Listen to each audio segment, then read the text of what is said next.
Alrighty, well, the rods I need to pull are is this one right here, and when I do, it's going to totally hit this key here, the C sharp key. And what you find is when you start working on the stacks, you often have to remove all the rods just so you can get at them. But I want to take these keys off anyways because it'll help when I polish and get all the tarnish off. So let's see how fast it is to disassemble. Oh yeah, doesn't seem like there is a set screw there because this is coming right out. Now this is really good news. The very first saxophone I tried to take apart, every single screw gave me fits. But as you can see, that's just coming right out of there. So some of these really long keys, they don't have rods that go all the way through. They just have a set screw at either end. So sometimes you don't even have to take off both ends. You can just take off one end and it'll come. But it looks like I'm going to have to remove the other end too, but shouldn't be a problem. Oh man, what a joy when they turn the way they're supposed to. If you have an old neglected saxophone, and this is a risk of buying used horns, you get an old one that's been sitting in a wet environment and those screws got all rusted in there. Now that is a pain that I am happy I don't have to deal with here. So I'm just going to put these set screws back in now. That way I don't have to worry about losing them. And then I can go on to my next ones. So this is going to be a long rod.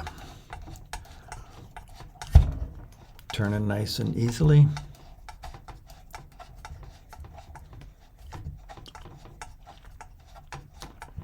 And then once it's completely unthreaded, the next step is pulling it. And sometimes they'll just slide right out, but sometimes you need a little more force. But as you see here, with just a little bit of pulling, that came right out. And that doesn't look so bad. Yeah, I mean, the fact that it came out so easily is a good sign. And is my G-sharp problem key a part of that equation? No, there's still one more rod to go. Pads don't look terrible so far. Okay. So now here's my next rod to pull. Maybe I should just take this G-sharp key off because that's probably going to be in the way. And that should be easy to get. Also, it helps to get the rods out, but if you unhook the springs, because the springs add a lot of tension to those rods.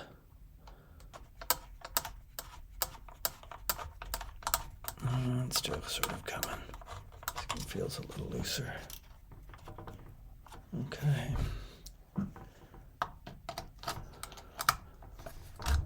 There we go. Oh yeah, that one is in a little bit worse shape. There's a little bit of crud in there. And, you know, just to show you over the decades, these things swiveling back and forth in smoky clubs, a lot of crap gets accumulated in there, and it gets real dirty. This is black residue stuff in there. So cleaning that stuff out is going to make everything work even better. And now I can get at the rod with the problem. Alrighty, this is exciting. Finding out what's causing that problem I had. So,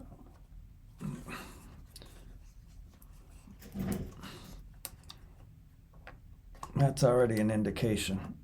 This thing is not loose like the other ones. Yep, it's a lot tighter. So it's probably a little corrosion going on there. So, you know, I showed you before, but I have this Sax hack screwdriver.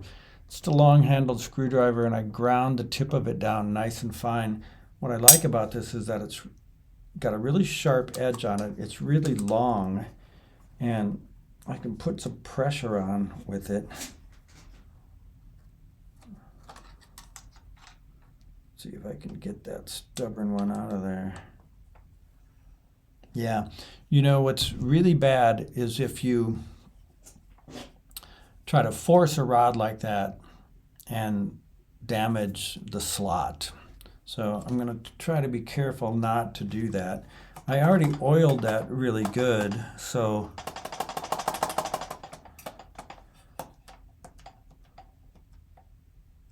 yeah. And with the C Melody I had this issue where the rod and the key tube had fused together, so when you moved the key, you could see the rod spinning back and forth. But this one is not doing that, so that's a good sign. Okay, so these side keys are kind of in my way now, so I'm just going to keep on removing. I'm going to remove everything anyway, so I'll check back with you after I get it all off. Okay, success. I got all the palm keys off, and here's a little Sax hack tip for you. There's these little rods that come with the side keys, and you know, you don't want to lose these things. So you want some sort of sorter. So here's mine. It's a pill minder I just bought at a resale shop. And I have a set screw in here and then some of those other little tiny rods. The bigger rods are just sitting here in front of me. And, you know, you can make a block with holes in it. And I have one, actually. And you can stick these in there and label them. But there's really not that many rods. The long ones, it's not too easy to, it's not too hard to keep track. So I got the screw started. And here's an interesting tip.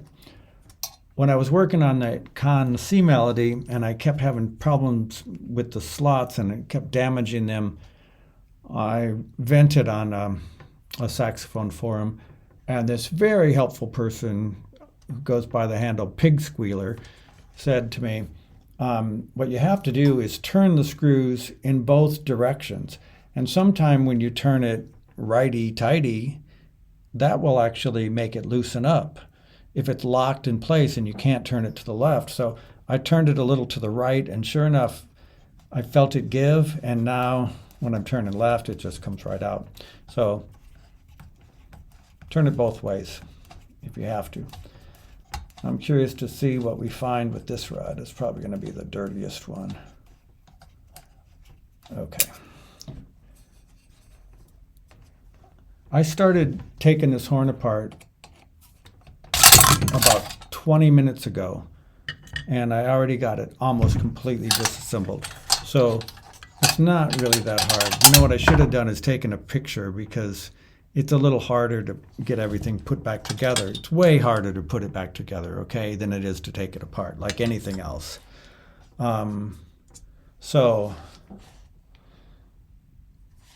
But I have pictures, so I'm okay. Let's start with the rod, though, okay? This one really looks black. Let's see how black.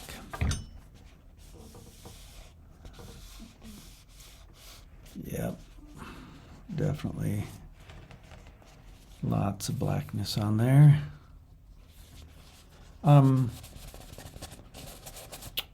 So sometimes when I'm cleaning horns, I use this stuff called PB penetrating oil.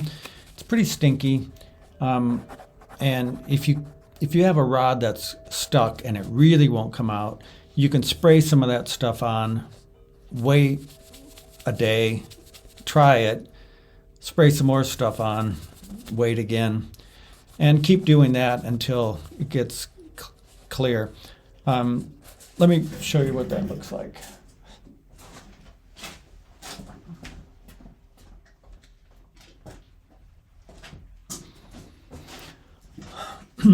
Oh, well, I can't find it, but when I bought that stuff, it comes in an aerosol can, and I didn't want to spray it all over. So I sprayed a bunch of it into this little vial so I can cap it. And so what I often do is either put a little bit of this on a shop towel like this and just work that back and forth. That takes a lot more stuff off than just regular key oil. Sometimes if there's a lot of corrosion on these rods that doesn't seem like it wants to come off with any of this stuff, I might use just a little bit of really fine sandpaper, like 600, and just scrape off some of the corrosion that you find in there. You want to be careful that you don't go too far. But if they're rusty, this method might work. So there's that. And then here's the fending rod, I believe. And I can feel when I do this, it's rougher up here. So I want to take a little bit of that off. You could probably use something less abrasive than sandpaper. So this is taking that rod all the way down to the steel. Yeah, you can see that's much shinier now. So that's going to operate more smoothly for sure. Now here's the next thing that I do. With this bottle of PB Blaster, I dip a little bit of this pipe cleaner in there. And these pipe cleaners, they have bristles in there. And actually, I don't know, kind of prickly to the touch. So I'm pretty sure this is the G-sharp alternate key here. And so the tube here, especially this part of the tube, I think was really the problem. But I'm just going to take this pipe cleaner with the oil on and just go back and forth in there. And what you see when I do this is you often get a lot of really nice black crud out of there. Look at how black that end is. Look at that. Look at how clean it is here, and then over here, just like black. So obviously there was a lot of corrosion in there. So you want to just work these things back and forth and